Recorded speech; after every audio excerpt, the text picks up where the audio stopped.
Dynamic programming. The pattern that scares people the most, and it really shouldn't.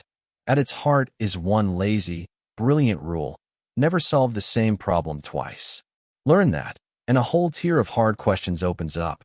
Let's see it, with no code, just pictures. Start with Fibonacci. Each number is the sum of the two before it.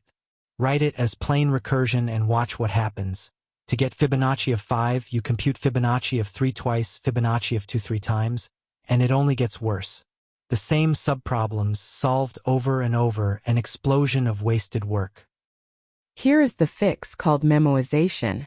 The first time you solve a subproblem, write the answer down. The next time you need it, just read it back. Instantly, all those duplicate branches collapse. Every subproblem is now computed exactly once. That single change turns exponential work into linear. You can also flip it around.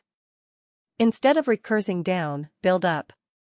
Make a table, fill in the smallest cases first, and let each new cell combine answers you already have. Fibonacci of I equals the two cells to its left, added together. Fill left to right, and the answer is waiting in the last cell. That is bottom-up dynamic programming. When does DP apply?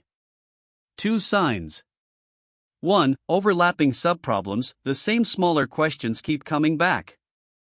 2. Optimal substructure, the best answer is built from the best answers to those smaller pieces.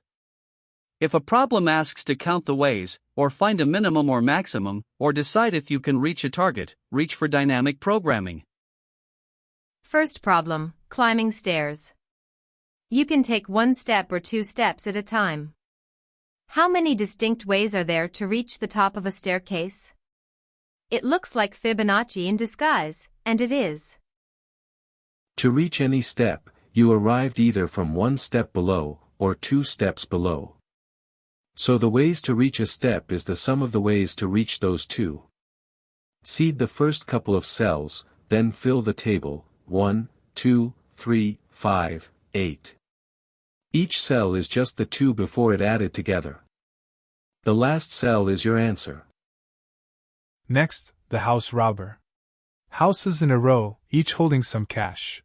But you cannot rob 2 houses next to each other. That trips the alarm. What is the maximum you can steal? At each house you face a choice.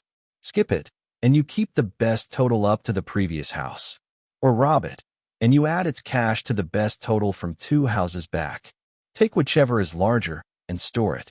Slide down the row making that one comparison, and the last cell holds the maximum haul. Now coin change. Given a few coin values and a target amount, what is the fewest coins that add up to exactly that amount? Greedily grabbing the biggest coin can fail, so we build a table of best answers for every amount up to the target.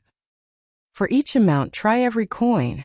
Using that coin costs 1 coin plus the best answer for the amount that remains. Take the minimum across all coins and store it. Because we solved every smaller amount first, each new amount is 1 quick pass.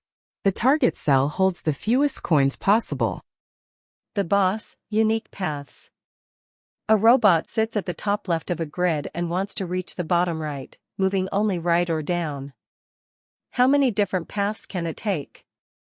This one needs a 2-dimensional table. The idea is the same, in 2 dimensions. To arrive at any cell, the robot came either from the cell above or the cell to the left. So the number of paths to a cell is the paths from above plus the paths from the left. Fill the top row and left column with 1s, then sweep through the grid. The bottom right cell counts every unique path. That is dynamic programming. Spot the repeated subproblems, solve each one once, and store the answer, in a line or in a grid. Climbing stairs, robbing houses, making change, counting paths, everyone was just filling a table from the bottom up. The scary pattern is really the laziest one. That is pattern 11 of 18. Next, greedy, when grabbing the best choice right now happens to give the best answer overall. Learn every pattern, plus hundreds more lessons. Master code. Master your future. CodeSamur-ai